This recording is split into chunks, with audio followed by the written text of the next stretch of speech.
Hey, hello everyone. So welcome back.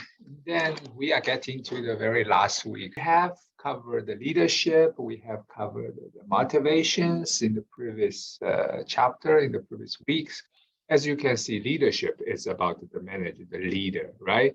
And then the motivation is how the leader motivate, how to motivate the individuals as well as the team. Chapter we will first introduce some basics regarding the groups, the definition, some psychological characters of groups, and then we will go through this different, let's say that the group formation, group dimensions, right? And then we will talk about how to manage the groups and teams in the organization. Okay, you have to understand the team, understand the group, how this, how people come together, and then how to manage them.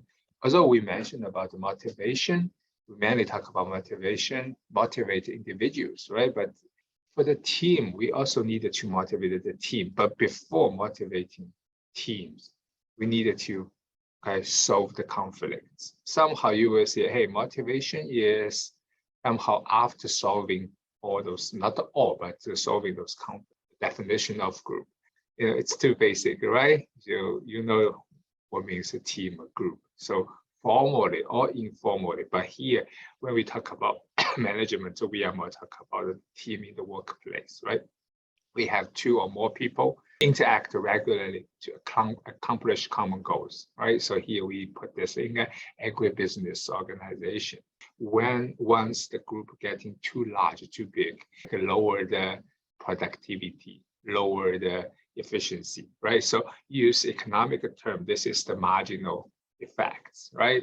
Diminution marginal effect. Team or group, that means they are like meet every day, or interact regularly, right? So probably it's like a physical, they can meet face to face, but since the pandemic, we move many things online. We are, having this online classes, right?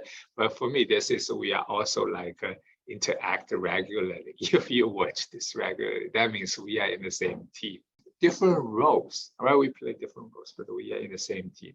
And then we have the common purpose or the common goals. We define the goal, right? I also included a definition for the team. As you can see, very similar, right? A small number of individuals with complementary skills, and then committed to a common purpose goals, right? And then hold them mutually accountable. Okay, I think that this is an interesting words, right? I think once we have this, that means we are talking about the effective team. Every time once you see that the opposite, you will understand this better. That's my approach. If I have difficulty to understand the one thing, and I just flip it over to see the opposite. This is not always, good, but I think it helps. We talk about this agribusiness, right, organization, and then we talk about the functional group, like a department, the people in the same department. I was, working in the meat department. I managed all the super fresh department, like a vegetable, fish, seafood, and then meat, right? Or put them all together according to their functions. And then also there can be the task group, or we call it the project team. Sometimes, although we say groups and team, they're interchangeable, right? But I think that you call this task group, task team, task force. And then I would say task force, in my opinion, it's very similar to the project team. It's a temporary group. And then they created by the organization to accomplish a limited number of goals. Very specific goals, right? In a, let's say, defined, or let's say that a clearly defined, let's say, time period, right? The task, or this, you can call task, you can call project. The clearly defined the objective, clearly defined the resource, clearly defined the time. Less important, informal group. That means like this is created by members of the group for purpose that may or may not be related to the organization. It's like a club, right? Within or this UF, right? So you have different clubs, you have different, small groups. right? So they are all informal people. Why people get together, right? Not because of work, not because of task or project, just because of their interests. Why people join groups? If you are like, when we talk about the functional group, you join the company, right? You have to, right? This is already defined, and not but just because of your function, right? Your responsibility, you get it together. Projects or tasks in the future, there are many, there will be many. But some of the projects you're interested, you can say no, but probably you will not say no.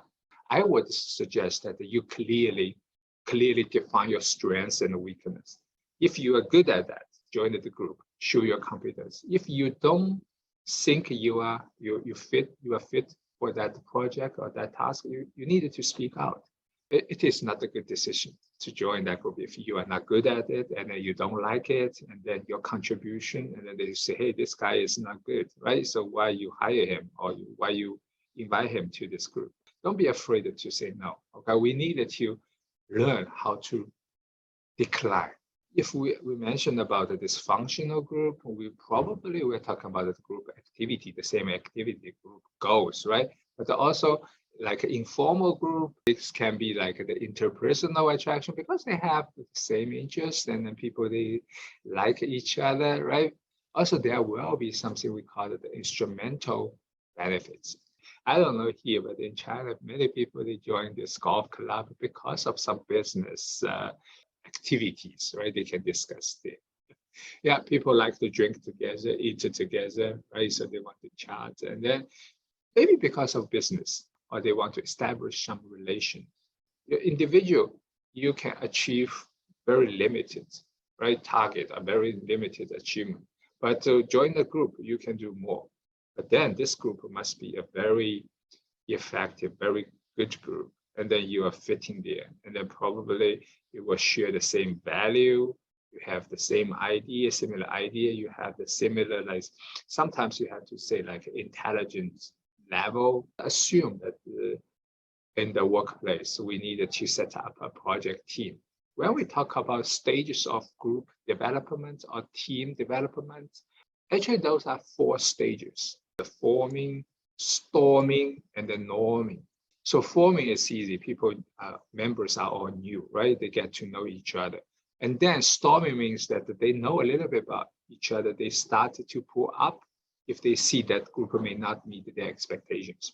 Other colleagues are not at my time, all right? Or they are not fit into my working style, or we have very different understanding, right? And then probably they started the conflicts. So this is why I always put the motivation after the conflict solving. You don't solve the problem. You cannot really motivate the team. For individual, you motivate them anyway. But for the team, solve the conflicts. Storming, this is the second stage. This is the storming stage. You have to solve the conflicts before you move on. Then the norming stage means resolution of conflicts and develop of rules, and then the rules. Rules is how to behave, right? Roles is what role you play in that team. The next stage is the performing. From the forming, storming, norming, now it's the performing. Actually, this is the 4th stage. Adjourning is like a complete of the project or break up the group. Usually we don't talk about that. Yeah, I mean, if it is a project team, yes, we needed to complete the project and break up the team, right? But actually, when we talk about the working group, right? So people coming, people leaving, but the department is still there. The team is still there. This 4 stages, not including adjourning, this 4 stages, we want to achieve the highest level, which is performing, right?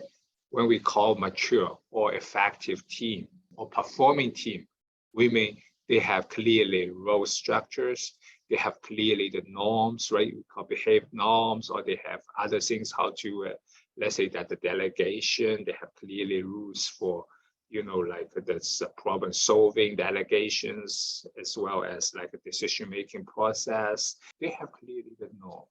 like just work together, right? They have a good relationship and they act as one. Clearly show like the team leader, right? The project manager, the team leader show effective leadership styles. It's a summary about this fourth stage of team development or group development. As a good manager or good project manager, you need to perceive those different phases, different stages, and support the team, all right, as best as he or she can. It's not just about the task, it's also about the people, right? Remember when we talk about the leadership, we talk about the situational leadership, what you still remember? We have two different styles. So one is task-oriented, job-oriented. The other is people-oriented or employee-oriented, right? Again, back to this situational leadership. So the forming stage, storming stage, norming stage, and then I would say forming stage usually is smooth. People are all new, right? And then they will not really show their own true face. But at the second stage, they get to know each other, and then they have some sort of disappointment, right? And then they started to get frustrated, right? The conflict starts. Actually, this two stages should be combined together. After this forming stage, you should already start at the norming stage and then trying to shorten the storming stage, or let's say solve the conflicts as soon as possible, and then achieve to the performing stage. But anyway, let me remind you this. This is what I have learned from my many years project management experience. People would say, oh, so this is like a climbing, right? Eventually, I will get there. No. Very likely, if you are not doing good job, you don't have the effective leadership, you will be here forever. Only if you have the good or effective leadership and then drive up the team to the performance stage. But because of people, like team members change, right? And then you needed to go back to here, right? Or you have something, new storm, new conflicts. So what I want to tell you is this is a very dynamic, let's say, process. It's not easy to get there, right? To get this performance stage, but also it's very difficult, very challenging to maintain this performance stage.